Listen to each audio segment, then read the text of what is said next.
వస్త్రాభరణములు స్వీకరించు. శోభయిష్యసి భర్తారం, ఇవి ధరించి నీ భర్త పక్కన నిలబడితే ఎలా ఉంటావో తెలుసా? యథా శ్రీహి విష్ణుమవ్యయం, లక్ష్మీదేవి విష్ణువు పక్కన నిలబడ్డట్టు ఉంటావు. అంటే నువ్వు లక్ష్మీవి, ఆ నారాయణుడు అని అంటున్నారు ఇక్కడ. అదే మాటలో మరొకటి తెలుసుకోవాలి. పుత్రుల్లా చూశాడు అత్రి, తల్లి అన్నాడు. ఇందులో ఉన్న భావం గ్రహించాలి. పుత్రుడు వలే, తల్లి వలే, తండ్రి వలే అని అన్నారు. ఇందులో అంతరార్థం ఏంటంటే ఈ వచ్చిన రామనారాయణుడు సామాన్యుడు కాడు. ఈయన గతంలో 6వ అవతారంలో ఈ అత్రికి అనసూయకి పుత్రుడై దత్తుడై అవతరించాడు.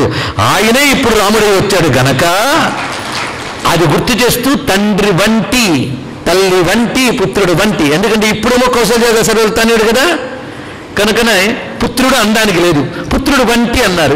ఎందుకంటే ఇదివరకు మాకు పుత్రుడైన వాడు ఇప్పుడు పుత్రుడయ్యాడు. ఇదొక రహస్యం. ఇందులో కనబడుతున్నది అత్రి అనసూయుల దగ్గర రామచంద్రమూర్తి ఉన్న సమయం, అక్కడున్న ఘట్టమంతా కూడా దత్తాత్రేయ మంత్ర రహస్యాలు ఉన్నాయండి. అది దత్త ఉపాసకులు ఎవరైనా ఉంటే గ్రహించవచ్చు. దత్త బీజాక్షరంలో 2 అక్షరాలు కలిసి ఏర్పడతాయి. అందులో ఒకటి దక్షిణామూర్తి తత్వం, ఇది బ్రహ్మవిద్యకు సంబంధించింది. రెండవది రామబీజమే అక్కడ ఉంటుంది. రామబీజమే ఏంటంటే సభల్లో బీజాక్షరాలు చెప్పరాదు కనుక నేను చెప్పట్లేదు. ఉపాసకులకు సూచనగా అందుతుంది. దత్తాత్రేయ తత్వం రామావతారంలో ఉంది, ఇది తెలుసుకోవాలి. రామావతారం వివిధ అవతార తత్వముల కలయిక. రాముడు నరసింహుడు, అందుకు రామాయణం జాగ్రత్తగా పరిశీలిస్తే సర్వావతార సమాహార మూర్తిగా కనబడతాడు రామచంద్రమూర్తి. రాముడు నరసింహుడు ఎలా అవుతాడో మారీచుడు వర్ణిస్తాడండి. ఆయనకు నరసింహులా కనబడ్డాడు కనుక దత్తుడిలా కనబడ్డాడు అత్రి అనసూయలకు. అంతేకాదు ఆ జడలు పెట్టుకోవడం, ఆ నారచీరలు కట్టుకోవడం, ఏమీ ఎరగనట్టు ఆ వైరాగ్యం, ఇవన్నీ చూస్తుంటే దత్తావతారం లేదు. అదే రామచంద్రమూర్తి ధనుర్బాణాలు ధరించడం ఎంత గొప్పగా కనిపిస్తుందో, జటాజూటం ధరించి నారచీరలు కట్టడం అలాగే కనబడుతుంది.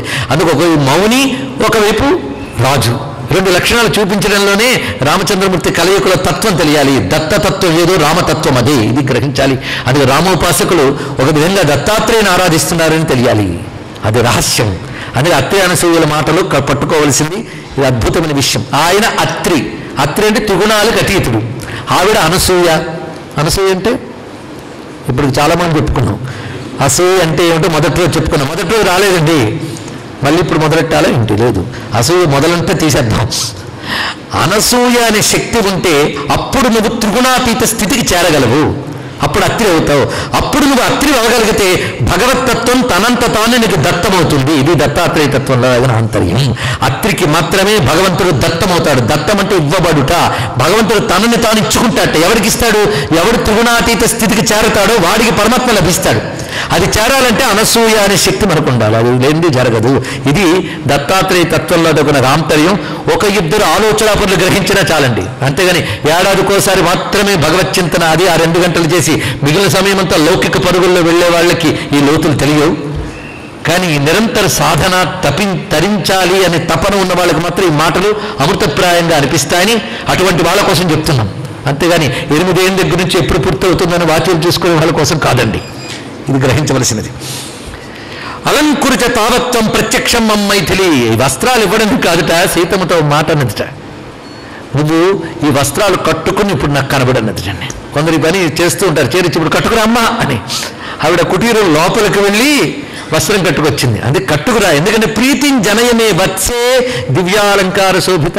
ఇవన్నీ అలంకరించి వచ్చి నాకు ఆనందం కలిగించు. వత్సే అంటే ప్రేమగా పిలుస్తూ అమ్మాయి అనడం అనమాట.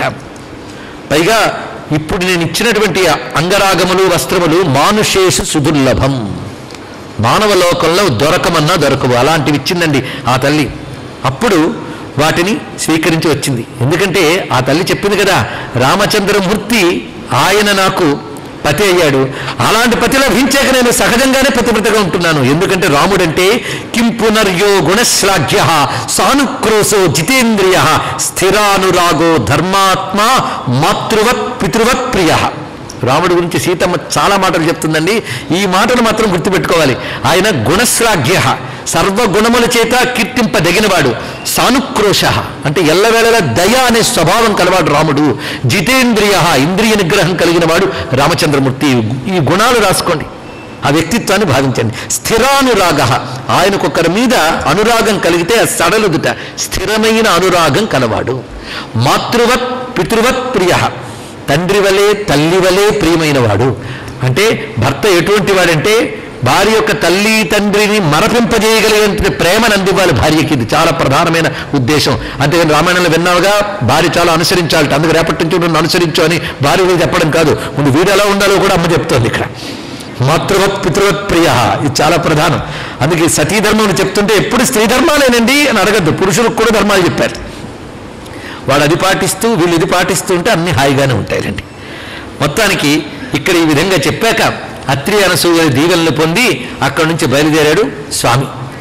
ఈ బయలుదేరినటువంటి ఈ ఘట్టంలో ఉన్నటువంటి రమ్యత అక్కడి నుంచి దాటగానే విరాధుడు అనేటువంటి ఒక అసురుడు కనబడతాడు.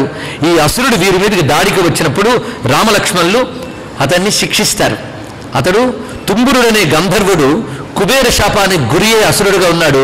రామచంద్రమూర్తి యొక్క ప్రతాపంతో అతను శాపమోచనం జరిగింది. దీన్ని బట్టి రాముడు అరణ్యవాసానికి వెళ్ళినప్పుడు ఎందరెందరిని అనుగ్రహించాడు పరిశీలించండి. శాపమోచనం చేసి కొందరిని, ఎదురు చూస్తున్న ఋషులు ఎందరూ వాళ్ళని అనుగ్రహించాడు. అంటే శాపం ఇచ్చిన కుబేరుడు ఏం చెప్పాడు, నారాయణుడు రాముడై అవతరించినప్పుడు అతడి యొక్క ప్రతాపానికి నీ శాపం మోచనమవుతుంది అని చెప్పాడు ఇక్కడ.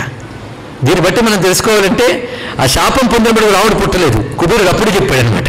ఇలా ఎంతమంది రాముడి కోసం ఎదురు చూస్తూ ఉన్నారో పరిశీలించండి. ఇక్కడ తన కోసం ఎదురు చూస్తున్న వాళ్ళందరినీ గుర్తు పెట్టుకుని కైకేయి మాట పితృసత్యం అనే నెపం పెట్టుకుని బయలుదేరాడండి.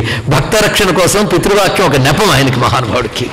ఎందరిని రక్షిస్తున్నాడు అడుగు పెట్టిన దగ్గర నుంచి. మనం చూస్తే ఇక్కడ అత్రి అనసూయలను అనుగ్రహించాడా?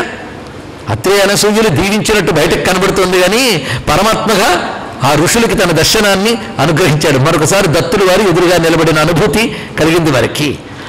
అటు నుంచి వెళుతూ ఉండగా అద్భుతమైన మరొక ఘట్టం చెప్తాడు. ఇవన్నీ అరణ్యకాండ అంతా కూడా రహస్యమయం, ఏది కాదు అన్నిటికీ దేనికి అదే, ఏది చెప్పినప్పుడు అదే ప్రధానమని అంటూ ఉంటాం అంతే.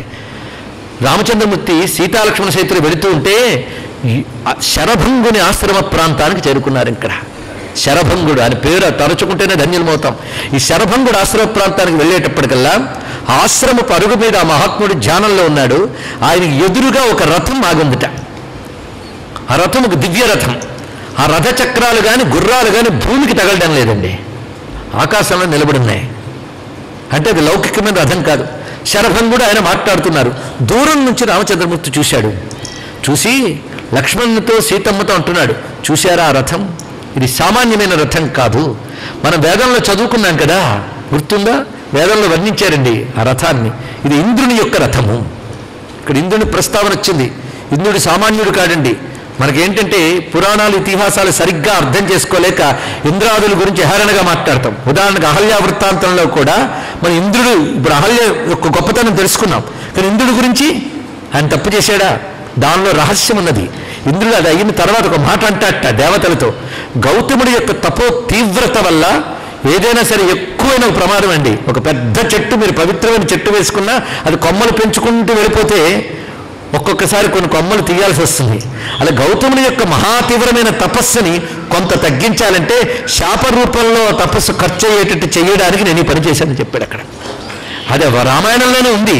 అందుకే విని వెంటనే మాట్లాడకూడదు, ఇంద్రాదుల్ని తక్కువ చేయకూడదు. ఎప్పుడు ఎట్టి పరిస్థితుల్లో నేను గుర్తుపెట్టుకోండి, ఏ దేవతని తక్కువ చేయరాదు. మన విష్ణు భక్తులమైనంత మాత్రమున విష్ణు భక్తులమయ్యం గనక ఇంద్రాదేవతను తక్కువ చేయరాదు, శివభక్తులమయ్యం గనక ఇంద్రాదులను తక్కువ చేయరాదు. ఎందుకంటే ఆ పరమాత్మ ఇందరి దేవతల రూపంలో ఉన్నారు. హరి అవతారములే అఖిల దేవతలు, ఆ మాట అన్నారుగా. కనుక ఏ దేవతను నమస్కరించినా నారాయణుడికి చెందుతుంది, ఏ దేవతను తిరస్కరించినా నారాయణుడికి చెందుతుంది. అది దేవతా తిరస్కారం తప్పు, దేవహేళనం మహాపరాధం. అది తెలుసుకోండి. ఎందుకంటే పురాణాల్లో ఇంద్రాదులు తక్కువ చేయబడ్డట్టుగా కనిపిస్తుంది, కానీ మన వేదం పరిశీలిస్తే ఇంద్రుడి యొక్క గొప్పతనం చాలా విశేషంగా కనబడుతుంది. ఇంద్రుడు అంటే పరమేశ్వరుడే వేదం ప్రకారంగా. పురాణాల్లో చెప్పిన వాటి వెనకాల సంకేతాలు చాలా ఉంటాయి. ఇప్పుడు మనకు ఆ సమయం లేదు. ఒక్కటి గుర్తుపెట్టుకోండి, ఎప్పుడు ఏ కథ విన్నా పొరపాటును కూడా ఇంద్రాదుల్ని శంకించకండి. ఒకవేళ ఏదైనా సందేహం వస్తే మాకు అర్థం కావట్లేదు అది తెలిసిన వాళ్ళు ఎవరినైనా అడగండి. ఎవరిని? తెలిసిన వాళ్ళని. అది అందుకు ఒక్కటి, ఆ దేవతల స్మరణ చేత పవిత్రమవుతాం. ఇంద్రుడు అంటే సామాన్యమా అండి? త్రిలోకాధీశ్వరుడు, ఆ మహానుభావుడు ఉన్నట్ట. రథాన్ని వర్ణిస్తాడు ఇక్కడ రాముడు, చదవాలండి. చుట్టూ 100 మంది ఉన్నట్ట రథం చుట్టూ, యువకులు అందరూ 25 ఏళ్ల వాళ్ళేట. అంటే దేవతలు నిత్యం 25 ఏళ్ల వయస్సులో ఉన్నప్పుడు దృఢత్వం ఎంతో అంత ఉంటారట వాళ్ళు అక్కడ. అలా ఉన్నట్టు ఒక్కొక్కరు ప్రధానమైనటువంటి కొందరు యువకులు అటు ఇటు నిలబడి ఆ రథానికి కాపలాగా ఉన్నారు. ఆ గుర్రములు ఆకుపచ్చగా ఉన్నాయట. హరిదస్వ సహస్రార్చి, హరిదస్వ ఆకుపచ్చ గుర్రములతో ఉన్నట్ట.